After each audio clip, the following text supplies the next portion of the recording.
Hello friends, welcome to YouTube channel education निकेतन।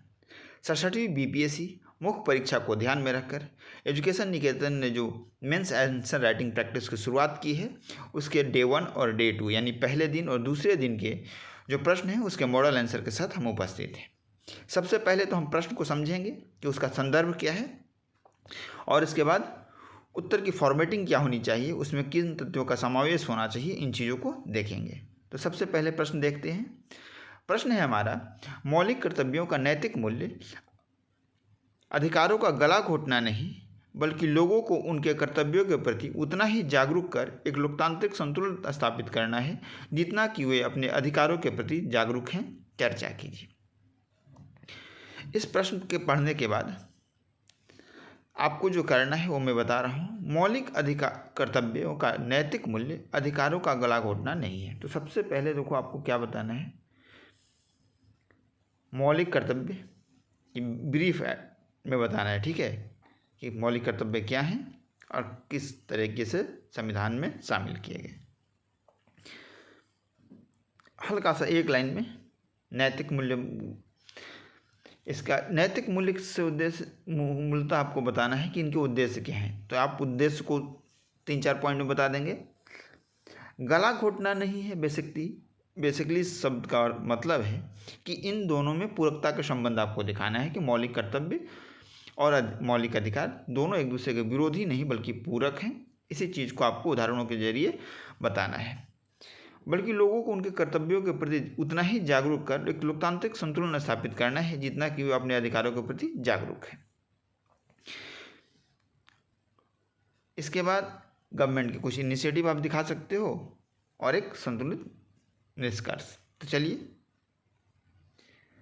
उत्तर के formatting को देख लेते हैं। मौलिक कर्तव्यों को देशभक्ति की भावना को बढ़ावा देने और भारत की एकता को बनाए रखने के लिए सभी नागरिकों के नैतिक दायित्वों के रूप में परिभाषित किया गया है।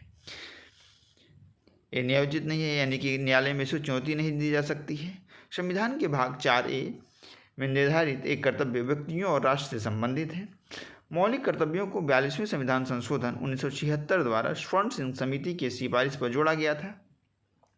मौलिक कर्तव्यों का विचार तत्कालीन सोवियत संघ के संविधान से लिया गया है। अब उद्देश्य बता देते हैं। उत्तर जब भी लिखें वर्गीकृत तरीके से लिखें, यानी कि जब भी आप एक पूरी चीज़ लिखें तो उसे हेडिंग बना के और उसे अंडरलाइन कर दें। मौलिक कर्तव्य एक निरंतर अनुस्मारक के रूप में कार्य करते हैं जहां नागरिकों को अपने मौलिक अधिकारों का पूर्ण उपयोग करते हुए राष्ट्र के प्रति अपने कर्तव्यों के बारे में भी नहीं भूलना चाहिए। एक कर्तव्य किसी भी प्रकार की असामाजिक गतिविधियों के खिलाफ लोगों के लिए एक चेतावनी संकेत के रूप में भी कार्य करते हैं। ये कर्तव्य लोगों को निष्क्रिय रहने के बजाय समाज में सक्रिय भागीदारी का भी मौका देते हैं। ये कर्तव्य समाज के प्रति अनुशासन, प्रतिबद्धता की भावना को भी बढ़ावा देते हैं। मौलिक कर्तव्य भाईचारे और सद्भाव के माध्यम से राष्ट्र और समाज में स्थिरता लाते हैं। लोकतंत्र के स्तंभों को मजबूत करता है, जैसे संप्रभुता, अखंडता। व्यक्तिगत और सामूहिक उत्कृष्टता की दिशा में प्रयास करने के लिए वैश्विक नेतृत्व की हमारी दौड़ में मदद मिलेगी। आने वाली पीढ़ियों के लिए विरासत को संजोने और पर्यावरण का संरक्षण एक महत्वपूर्ण कर्तव्य है। अब मौलिक कर्तव्य और मौलिक अधिकार में पूरकता क्या है, आपको पूरकता का संबंध बताना है। अधिकार और कर्तव्य आपस में घनिष्ठ रूप से जुड़े हुए हैं और इन्हें एक दूसरे से अलग नहीं किया जा सकता। दोनों साथ साथ चलते हैं और एक ही सिक्के के दो पहलू हैं। यदि राज्य किसी नागरिक के जीवन का अधिकार देता है तो वह अपने जीवन को खतरे में न डालने के साथ साथ दूसरों के जीवन का सम्मान करने का दायित्व भी थोपता है।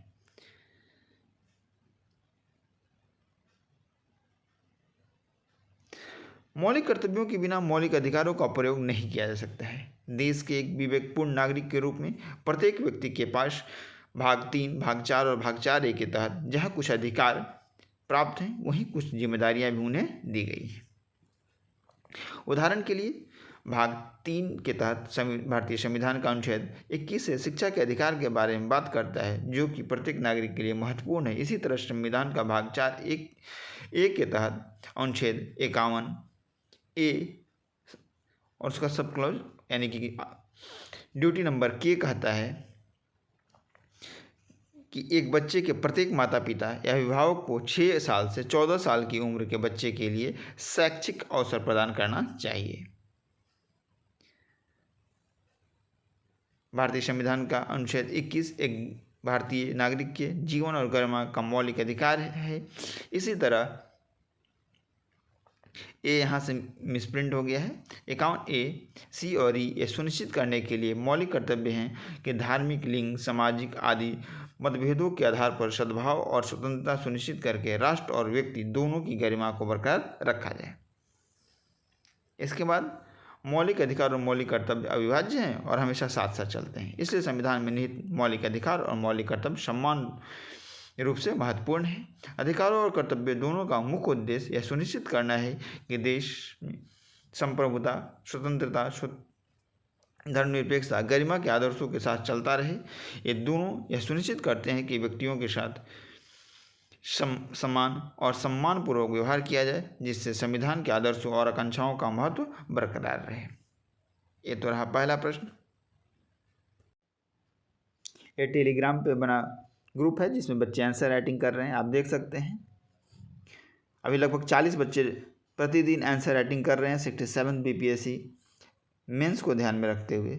और कभी कभी बच्चों का जो उत्तर होता है वो मॉडल आंसर से भी बेहतर होता है।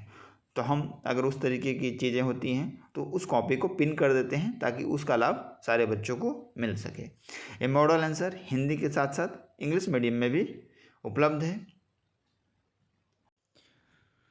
दूसरा प्रश्न इंग्लिश मीडियम में देख लेते हैं। The political empowerment without economic development is somewhat disjointed but played an important role in breaking the semi-feudal relations and changing the rural landscape. Discuss the statement in the context of Bihar.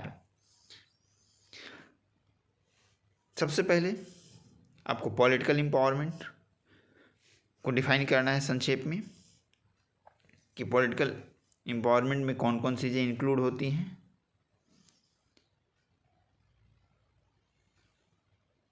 Women's leadership,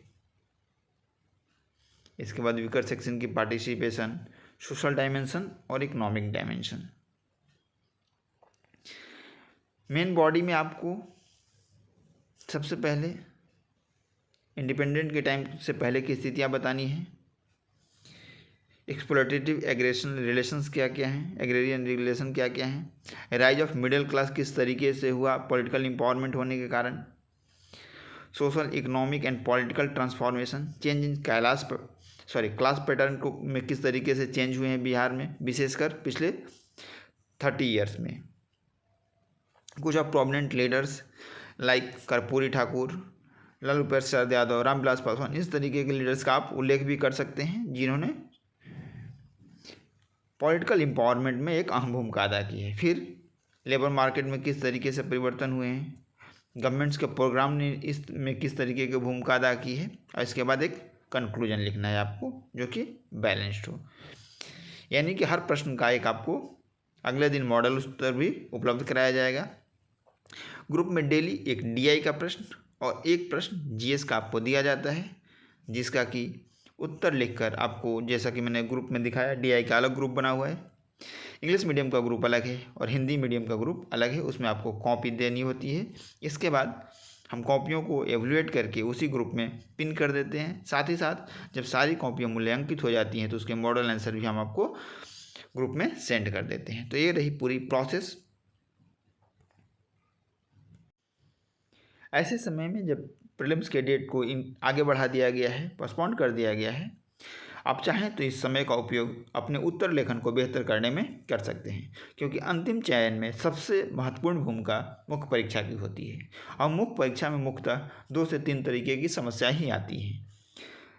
देखो, जो भी prelims पास करके जाता है उसके पास सामान्यतः knowledge की कमी नहीं होती है। दिक्कत क्या आती है, या तो कॉन्टेक्स्ट को समझने में प्रश्न की, या दिक्कत आती है कि निर्धारित समय में सारे प्रश्नों के उत्तर विद्यार्थी नहीं लिख पाता है। और इन दोनों चीज़ों का समाधान लिखने से ही होगा। आपका समय प्रबंधन भी बेहतर होगा और प्रश्न के कॉन्टेक्स्ट को भी आप सही तरीके से समझ पाएंगे। इसके साथ ही साथ कुछ छात्रों के साथ बर्तनी की समस्या होती है, तो जब आप अपने उत्तर का मूल्यांकन बार बार करवाएंगे और उत्तर डेली लिखेंगे तो आपको भी समझ में आएगी कि आप किन शब्दों का में वर्तनी दोष अधिक करते हैं, तो आप उन शब्दों में होने वाले वर्तनी दोष को भी कम कर पाएंगे। अगर आप भी इस सीरीज का हिस्सा बनना चाहते हैं, व्हाट्सएप नंबर दिया गया है, इस नंबर पर आप मैसेज कर सकते हैं। हमने जितनी बात बताई है उसके अलावा अगर आपको कोई जानकारी चाहिए तो एक कोर्स पेड कोर्स है, कोई फ्री कोर्स नहीं है। इसकी फ़ी है 75 डेज का ये प्रोग्राम है। 1200 फ़ी है इसकी वन टाइम, और अगर आप मंथली लेना चाहते हैं तो 650 है मंथली। हिंदी और इंग्लिश दोनों मीडियम में अवेलेबल है। अगर आप जुड़ना चाहें तो जुड़ सकते हैं। धन्यवाद।